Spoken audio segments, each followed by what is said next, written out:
রাজবাড়ীর গোয়ালন্দ উপজেলার দৌলতদিয়ায় ফেরিতে ওঠার সময় নিয়ন্ত্রণ হারিয়ে পদ্মা নদীতে তলিয়ে গেছে সৌহার্দ্য পরিবহন নামের একটি যাত্রীবাহী বাস।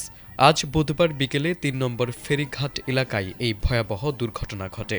বাসটিতে ঘটনার সময় আনুমানিক ৪০ থেকে ৫০ জন যাত্রী ছিলেন বলে জানা গেছে। প্রত্যক্ষদর্শীদের বর্ণনা অনুযায়ী বাসটি ফেরিতে ওঠার মুহূর্তে চালক নিয়ন্ত্রণ হারিয়ে ফেললে মুহূর্তের মধ্যেই সেটি পদ্মা নদীতে পড়ে নিখোঁজ হয়। দুর্ঘটনার পরপরই স্থানীয়দের প্রচেষ্টায় তাৎক্ষণিকভাবে ১০ থেকে ১২ জনকে উদ্ধার করা সম্ভব হলেও বাকি যাত্রীদের ভাগ্যে কী ঘটেছে তা নিয়ে চরম উৎকণ্ঠা বিরাজ করছে। দুর্ঘটনার পর থেকেই নিখোঁজদের স্বজনদের আহাজারিতে ভারী হয়ে উঠেছে গোটা এলাকা। বিআইডব্লিউটিসি ঘটনার সত্যতা নিশ্চিত করে জানিয়েছে, বাসটি উদ্ধারে দ্রুত পদক্ষেপ নেওয়া হয়েছে। ইতোমধ্যে উদ্ধারকারী জাহাজ হামজা দুর্ঘটনাস্থলে পৌঁছেছে। নিখোঁজ যাত্রীদের সন্ধানে ফায়ার সার্ভিসের ডুবুরি দল ও নৌ পুলিশের সদস্যরা যথাযথভাবে উদ্ধার অভিযান চালিয়ে যাচ্ছেন। তারেক আজিজ, এটিএন বাংলা।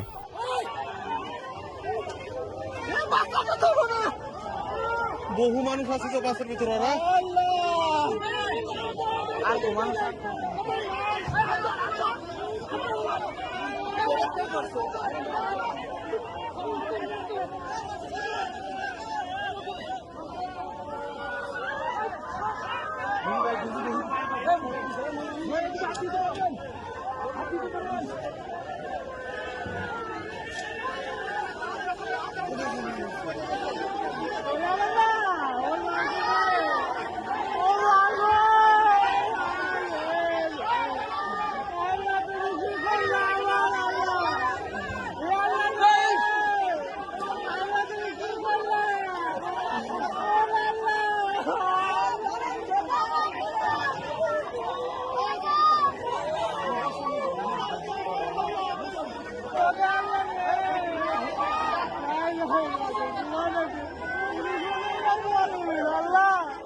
নৌকা চোহরা এদিকে আসেন।